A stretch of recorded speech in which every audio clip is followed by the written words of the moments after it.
You're winning at work, but it's costing you everything else. So let me say something that you probably haven't said to anybody out loud. You're succeeding on paper, but it's costing you. Let me say that bit again so you don't miss it. You're succeeding, but it's costing you. Because from the outside, looking in, everything looks fine. Income steady, you train sometimes, people think you're disciplined and you handle your responsibilities, but deep down you feel it.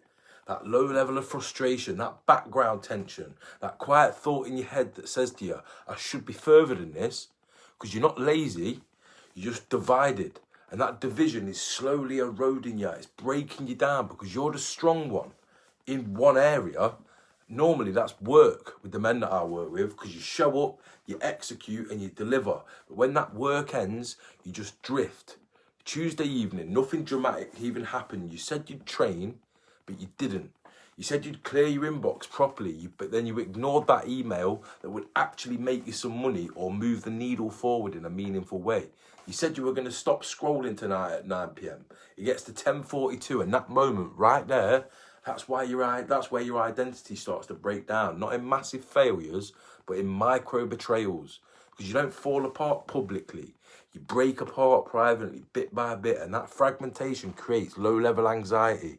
Because there was a man that I spoke to recently, his name was Chris, and he said something that most men never admit, so fair play to him. He said, I'm succeeding at work, but it comes at a price. Listen carefully, that's the sentence. It's right there in what he said. That's the fracture line. He's respected at work, reliable, makes good money. But his dad died recently, only 62 years old, and that shook him up to his core. They started passing without structure, and he just said, I just feel lost. Feels like nothing ever changes. And the worst thing is he wasn't lacking information. He's a smart guy. He was lacking alignment across the 3 Bs because he had structure in one pillar. But the other 2 pillars were leaking because he had strong business, weak body. Strong business, fragile mind. That's unstable. And long term, that bill gets paid with an interest that can't even be put into words, because you think frustration is about motivation, but it's not. It's structural. You don't lack discipline.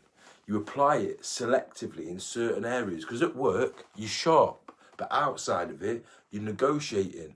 You start strong on Monday, let's fucking have it. And by Wednesday, you're rationalising again. I'll train tomorrow, I'm going to lock in. I'll send that proposal later, I'll send that follow-up message, I deserve a break. And by Friday, you're drained.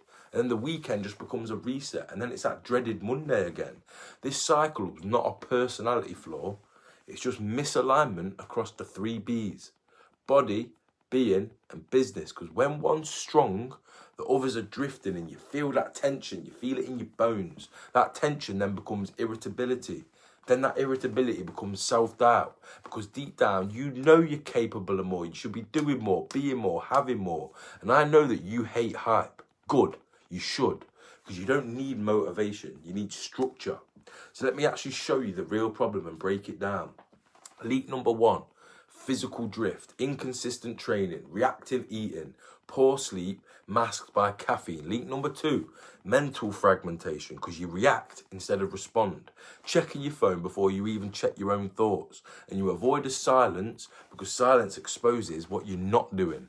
Leak number 3, revenue avoidance. You stay busy but avoid the uncomfortable income generating actions. You tweak, you refine, you prepare, you plan, but you don't execute the hard thing first that moves the needle forward. When these 3 things leak, they don't just collapse, they break down bit by bit slowly, because Chris, he didn't need inspiration, he just needed a proper audit. And what we ran is what I call the alignment audit. No emotion, no drama, just facts. What is your current body standard? What is your mental baseline? And what are your daily income generating activities? And his answers were honest. His body's inconsistent, his mind's reactive, and his work's dominant.